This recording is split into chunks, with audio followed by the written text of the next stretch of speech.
बच्चों question number 8 है linear programming की प्रश्न 12.1 का। निम्नलिखित अवरोधों के अंतर्गत ये हमारा उद्देश्य फलन है z बराबर x प्लस 2y, इसी का ही हमें न्यूनतमीकरण या अधिकतमीकरण करना पड़ता है। का आप न्यूनतमीकरण तथा अधिकतमीकरण कीजिए और हमें जो अवरोध दिए हैं x plus 2y greater than equals to 100 है, 2x minus y less than equal to 0 है। यहाँ 0 को देख लीजिए, तो जब भी यहाँ 0 होता है तो आपको पता रहता है कि ये रेखा जो है मूल बिंदु से होकर जाएगी, क्योंकि y का मान 0 रखने पर x का मान 0 मिलता है और x का मान 0 रखने पर y का मान 0 मिलता है। तो ये मूल बिंदु से जाने वाली रेखा है और 2x plus y less than equals to 200 है। ये तीसरा अवरोध है। चौथा अवरोध x greater than equals to 0 y greater than equals to 0 है, चौथा और पाँचवा। तो ये अगर ना भी हो तब भी आपको लिखने पड़ते हैं। तो हमारे पास जो उद्देश्य फलन है, सबसे पहले हम उद्देश्य फलन को ही लिखते हैं। उद्देश्य फलन हमारा है z बराबर x प्लस 2y, और उसके बाद हमारे जो व्यवरोध या अवरोध या समीकरण आती हैं, वो व्यवरोध जो हमारे आते हैं, वो पहला अवरोध है हमारे पास x plus 2y greater than equals to 100 है। दूसरा है 2x minus y less than equals to 0 है। तीसरा है 2x प्लस वाई और लेस देन इक्वल्स टू 200 है। और चौथा है x greater than equals to 0 कॉमा y greater than equals to 0। अब हम क्या करेंगे कि इन असमीकाओं को, ये जो अवरोध या असमीकाएँ दिए, इन्हें समीकाओं में बदलेंगे। असमीकाओं को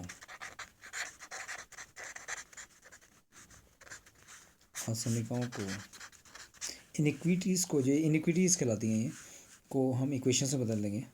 समीकाओं को समीकाओं में बदल देंगे। समीकाओं में बदलने पर तो इनको बदला। पहले हमारे पास है x plus 2y, greater than का साइन हट जाएगा, equals to 100। x plus 2y equals to 100, ये हमारी फर्स्ट हो गई। सेकेंड है 2x minus y equals to 0, 2x minus y equals to 0। It is our second inequality. ये क्वेश्चन बदल गई। 2x plus y is equal to 200 और 2x plus y is equal to 200, ये हमारी थर्ड हो गई। फोर्थ है x बराबर 0, ये चौथी है, जिसको आप जानते हैं x बराबर 0, ये y अक्ष का समीकरण होता है। ठीक है, y अक्ष है। और y बराबर 0 जो हमारे फिफ्थ है, ये x अक्ष का समीकरण होता है। ठीक है, x अक्ष का समीकरण होता है। ये समझ में आ गया होगा आपको इतनी बात। तो सबसे पहले हम पहले वाली रेखा को प्लॉट करेंगे, x माइनस 2y बराबर 0 को। तो x माइनस 2y बराबर 0 को प्लॉट करने के लिए हम क्या करते हैं कि रेखा 1 x minus 2y, x plus 2y is equal to 100 है। x plus 2y is equal to 100 है। ये 100 में x बराबर 0, पहले y बराबर 0 रखते हैं, जिससे कि x अक्ष बिंदु मिल जाएगा। रखने पर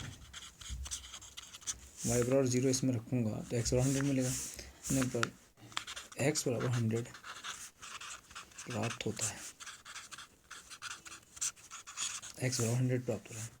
तो बिंदु x अक्ष पर मुझे बिंदु मिल गया, बिंदु A, और ये मिल गया आपको 100, 0। अब इसी रेखा 1 में, रेखा 1 x प्लस 2y बराबर 100 में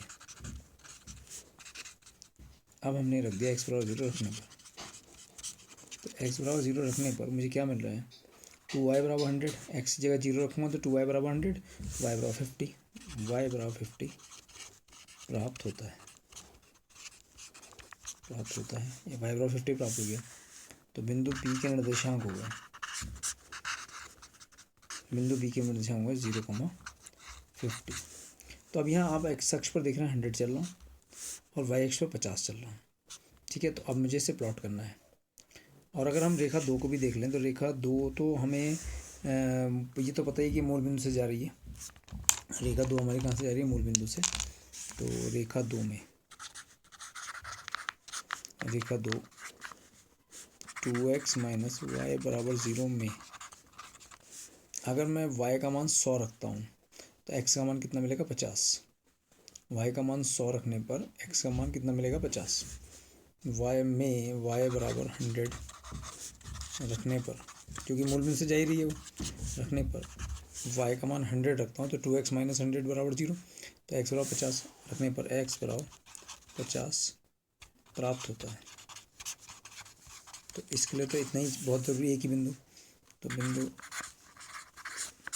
ये सी के निर्देशांक हो गए 50,100 और इसके बाद जो हमें तीसरी रेखा है, ये तो पता ही मूल बिंदु से जा रही है, क्योंकि x का मान 0 रखूँगा तो y का मान 0 मिल जाएगा। रेखा 3, रेखा थर्ड जो है वो हमारी है 2x प्लस वाई बराबर 200। तो रेखा थर्ड 2x प्लस वाई बराबर 200 में y बराबर 0 रखने पर, y बराबर 0 रखने पर x बराबर, इसमें y का मान 0 रखूँ तो x मान कितना मिलेगा 100, x बराबर 100 प्राप्त होता है। तो बिंदु डी के निर्देशांक हो गए 100, x बराबर 0 रखने, y बराबर 0 रखने पर x बराबर 100 प्राप्त हो रहा है।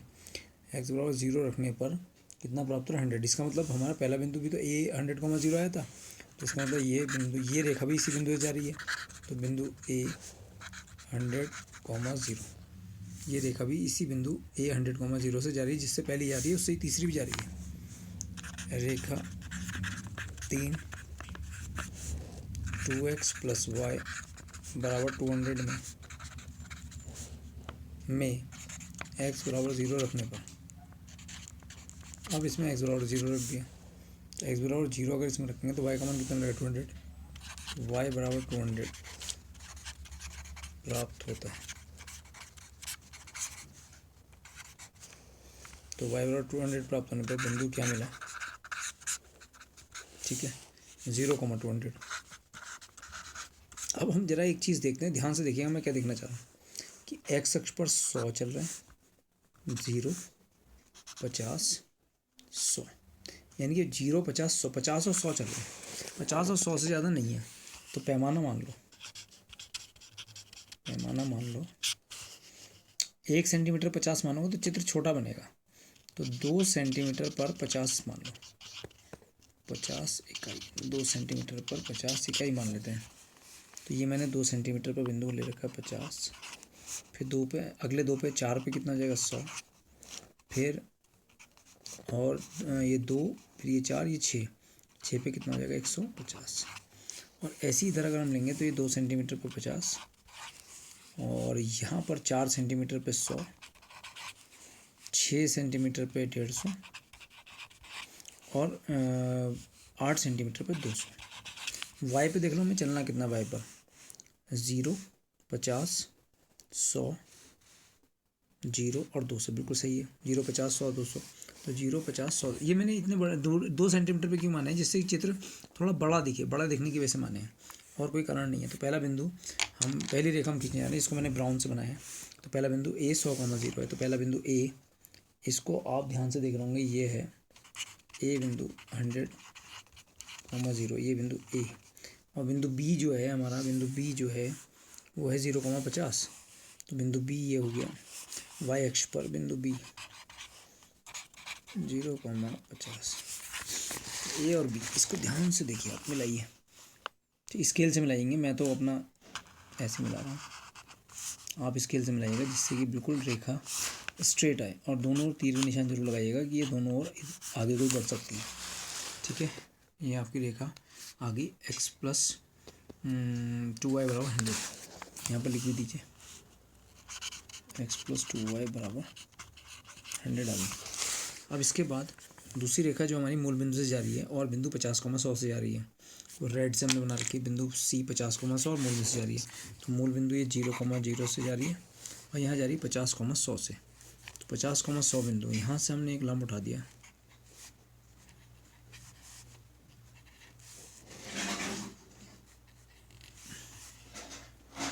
एक लंब 100 से उठाया, तो बिंदु C मिल गया ये 50,100।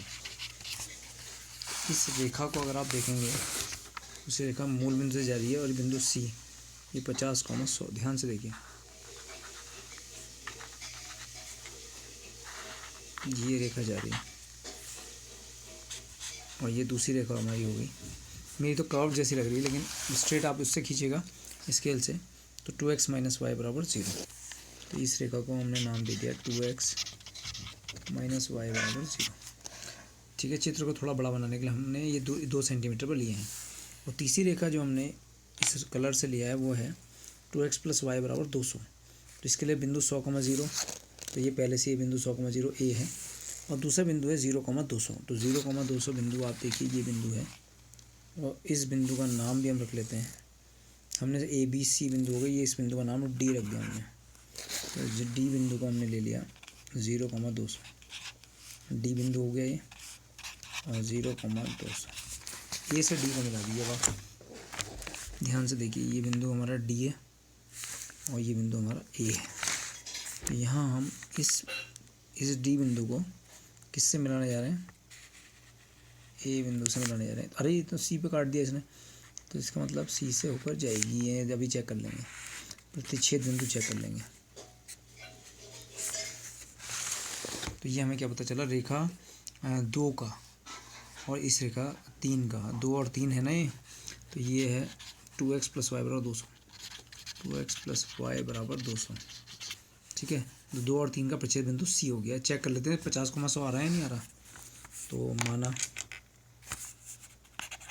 माना रेखा 2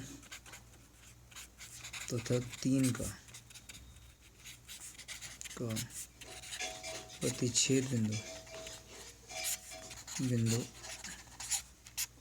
माना रेखा 2 तथा 3 का प्रतिच्छेद बिंदु, नाम अभी छोड़ देते हैं क्योंकि अब सी पे काट तो रही लेकिन पता नहीं है प्रतिच्छेद बिंदु है, तो बाद में लिख लेंगे, देख लेंगे।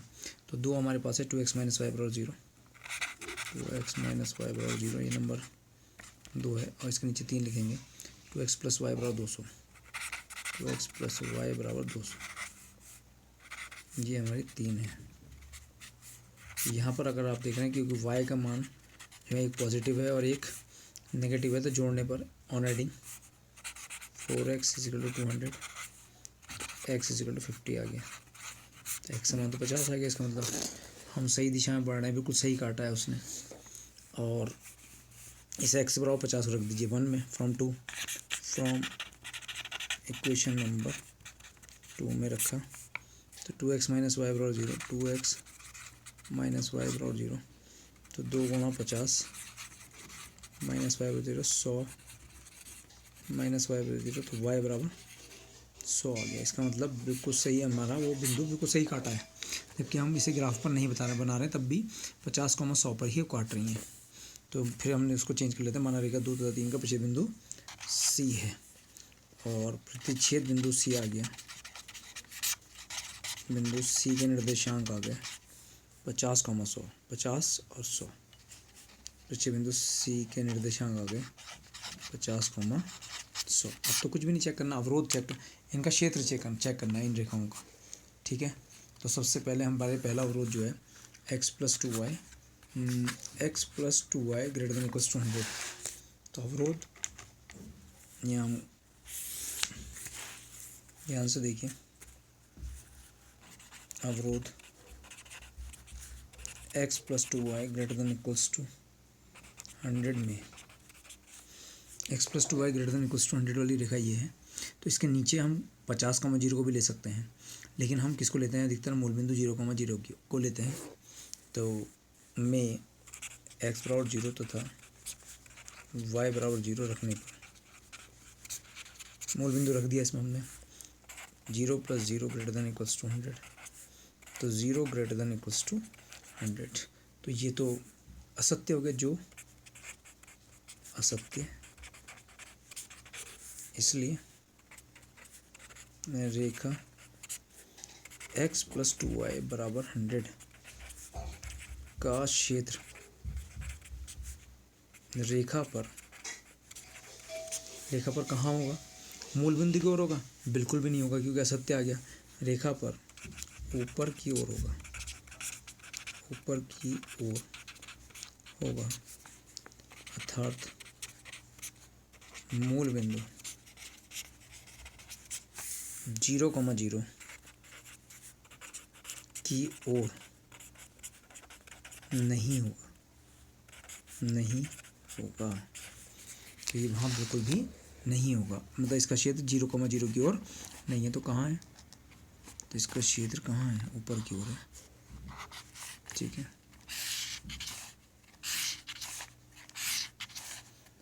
मूल बिंदु 0,0 की ओर नहीं है, बल्कि इस रेखा का क्षेत्र ऊपर की ओर है। ठीक है, अब आपका दूसरा अवरोध जो है, जैसे कि हमने रेड लाइन से खींचा है, उसको देखिए। 2x - y greater less than equals 0। तो 2x अवरोध 2x - y less than equals to 0 में क्या मैं मूल बिंदु रख सकता हूँ? नहीं रख सकता हूँ। क्यों नहीं रख सकता हूँ? क्योंकि ये तो 0,0 से जा ही रही है। तो इस रेखा में ये रेड डॉट से आप देख रहे हैं 2x - y बराबर 0, 0,0 नहीं रख सकता हूँ, क्योंकि अब मैं इसके नीचे कोई बिंदु देखता हूँ। तो इस रेखा के नीचे बिंदु 50,0 भी है, 100,0 भी है, 150,0 भी है, और यहाँ पर भी ढेर सारे बिंदु होंगे जो इसके नीचे होंगे। तो इसलिए मैं इसमें किसको रख रहा हूँ, ध्यान से देखिएगा, 50,0 रख लेता हूँ या 100,0 रख लेता हूँ।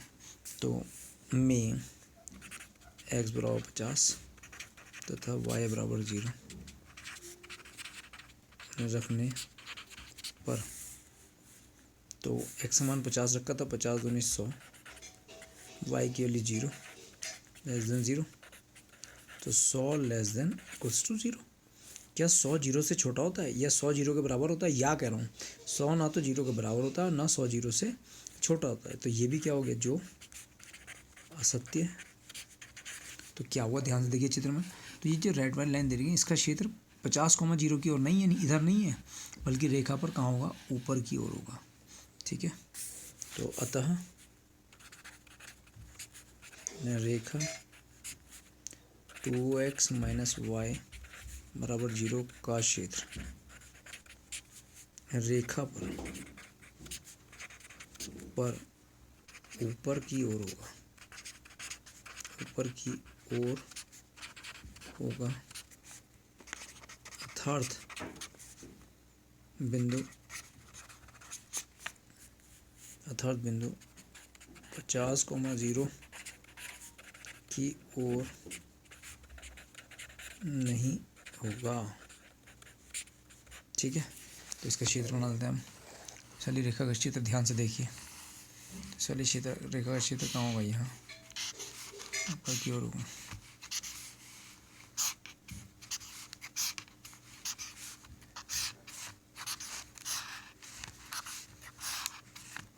कुछ कुछ क्षेत्र तो क्लियर होने लग गया है कि क्षेत्र ये क्लियर होने लग गया है कि दोनों के तीर कहाँ मिल रहे हैं। तो ध्यान से देखो कि ये वाला क्षेत्र तो गया, नीचे वाला भी ये वाला गया, ओ ए बी भी गया।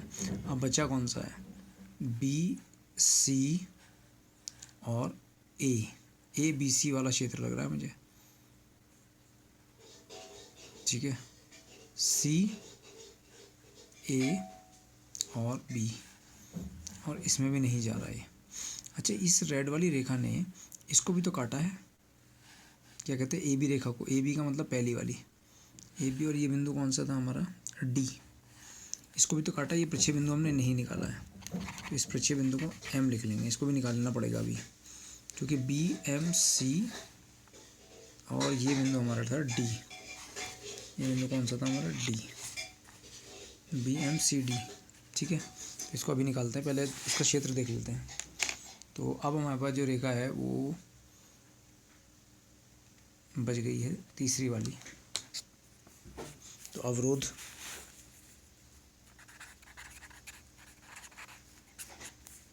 है हमारे पास, अवरोध है हमारे पास तीसरा वाला, 2x + y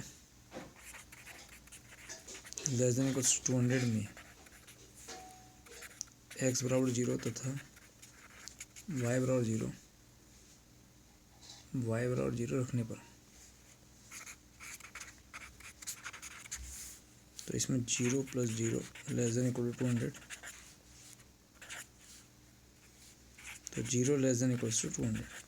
तो 0 छोटा होता है 200 से, बराबर तो नहीं होता लेकिन छोटा तो होता ही है। तो एक बात तो सत्य है, जो सत्य है, इसलिए रेखा 2x + y बराबर 200 का क्षेत्र रेखा पर नीचे की ओर अर्थात मूल बिंदु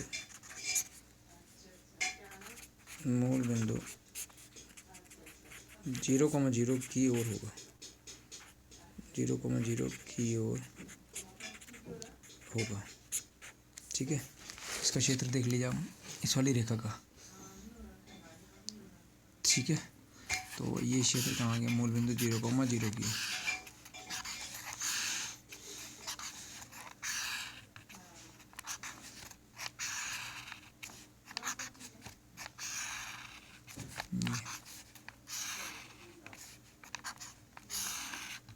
ठीक है, अब हमें इन तीनों रेखाओं से ही पता चल जाता है कि हमारा सुसंगत क्षेत्र परिबद्ध है या अपरिबद्ध है। तो हमें साफ दिख रहा है बी, इस बिंदु को ये बिंदु एम मान लिया था हमने, जो हमारी दूसरी रेखा पहली रेखा को काट रही है, BMCD। इसके अंदर ही चारों तीर है, इसके अंदर, इस वाले के अंदर भी नहीं है, इसमें भी नहीं है और ना इसमें है। तो BMCD जो क्षेत्र है हमारा, वही हमारा सुसंगत परिबद्ध क्षेत्र है। ठीक है, तो हम पहले लेकिन एक्स अक्ष और वाई अक्ष क्षेत्र लिख लेते हैं। माना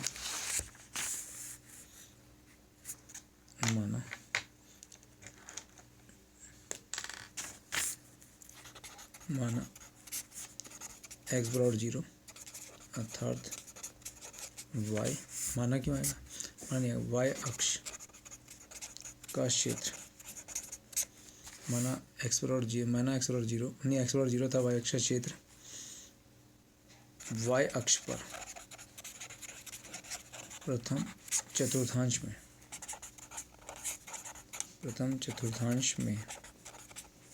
y अक्ष पर प्रथम चतुर्थांश में आगे की ओर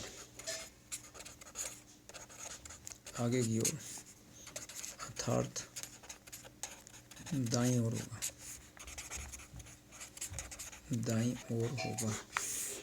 y अक्ष से प्रथम चतुर्थांश में आगे की ओर दाईं ओर होगा। यहाँ चित्र में देखिए आप, तो ये y अक्ष का क्षेत्र देखेंगे आप,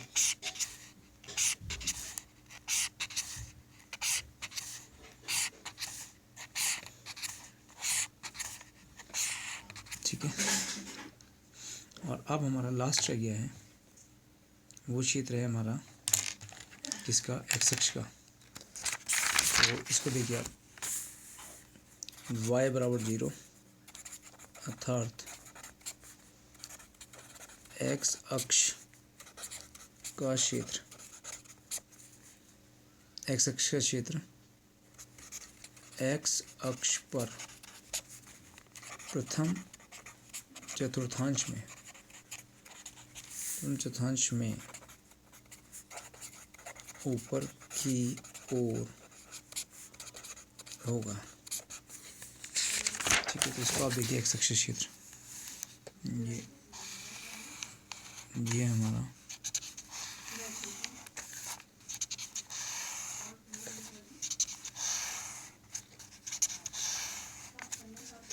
अब सुसंगत परिबद्ध क्षेत्र अगर आप देख रहे हैं BMCD,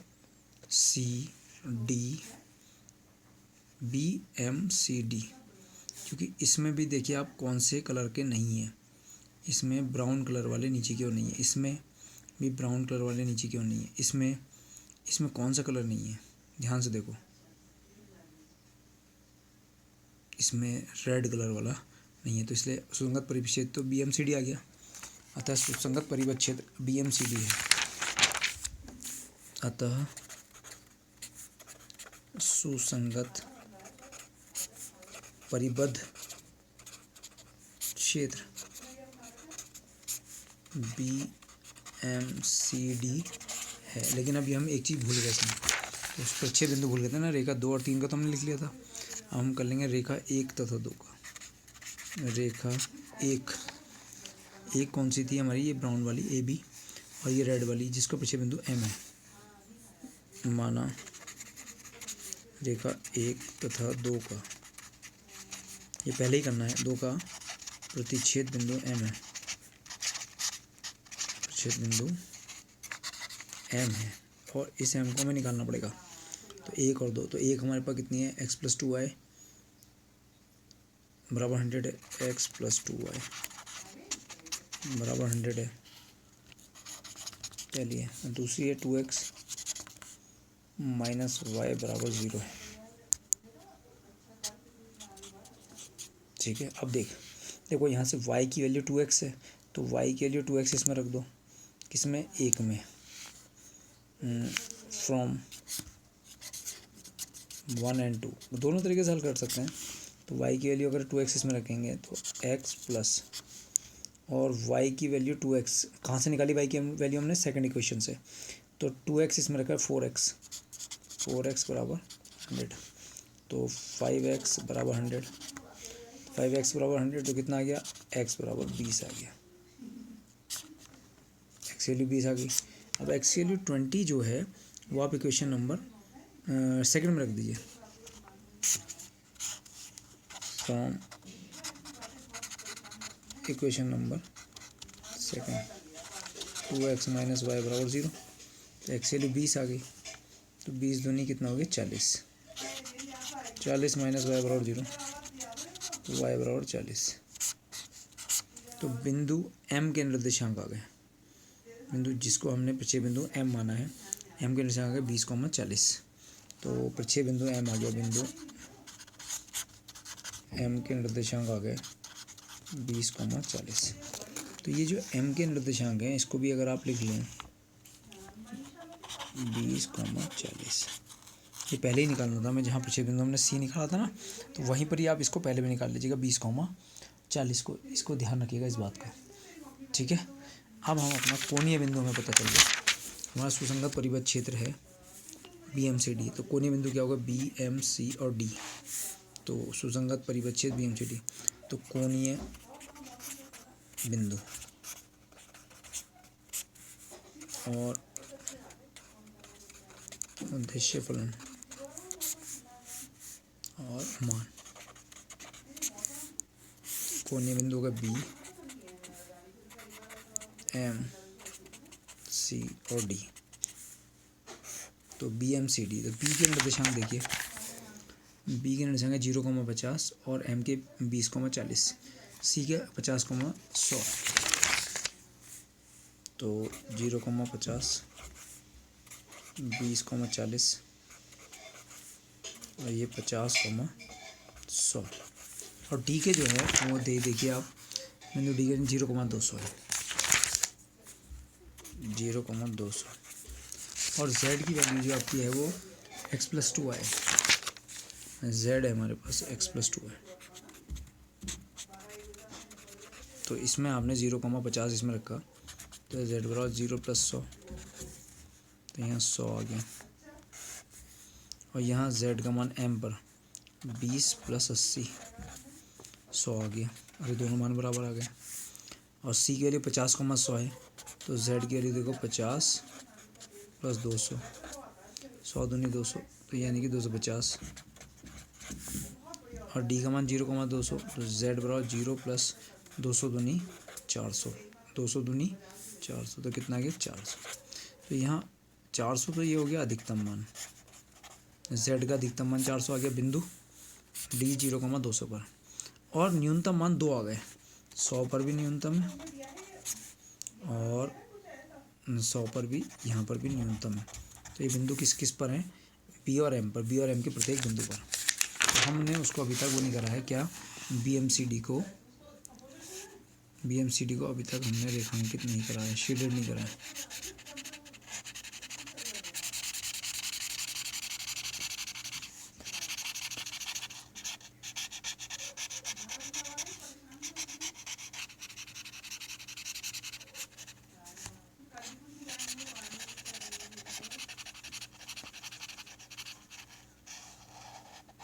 तो यहाँ पर आपको क्षेत्र मिल गया BMCD, ये वाला क्षेत्र है, ठीक है, शेडेड भी कर दिया हमने, आप ध्यान दीजिएगा। तो न्यूनतम मान तो बिंदु B और M पर है, अतः Z का न्यूनतम मान 100 है, जो बिंदु B 0,50 तथा m 20,40 के प्रत्येक बिंदु पर है। तो यहाँ पर आप देखेंगे जो न्यूनतम मान होगा bm के प्रत्येक बिंदु पर, तो ये bm देख रहे हैं, इसके प्रत्येक बिंदु पर होगा, क्योंकि b पर भी 100 आ रहा है, m पर भी 100 आ रहा है, इसलिए bm के प्रत्येक बिंदु पर इसका न्यूनतम मान 100 है। b से लेकर m तक जितने ही बिंदु होंगे।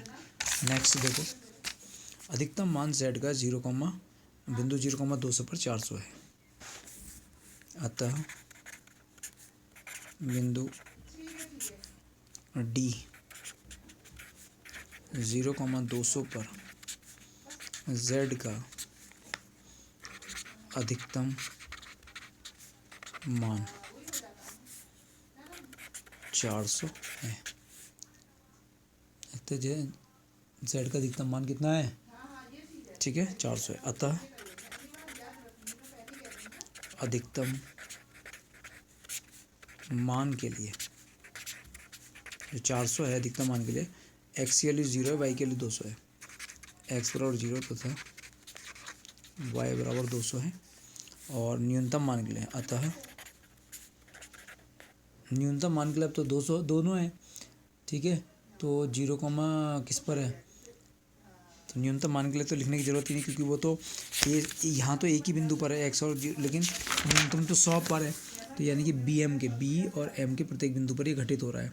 तो b पर भी और m पर भी, यहाँ जितने ही बिंदु होंगे सब पर ये घटित होगा न्यूनतम मान। ठीक है, यही इसका आंसर हो गया।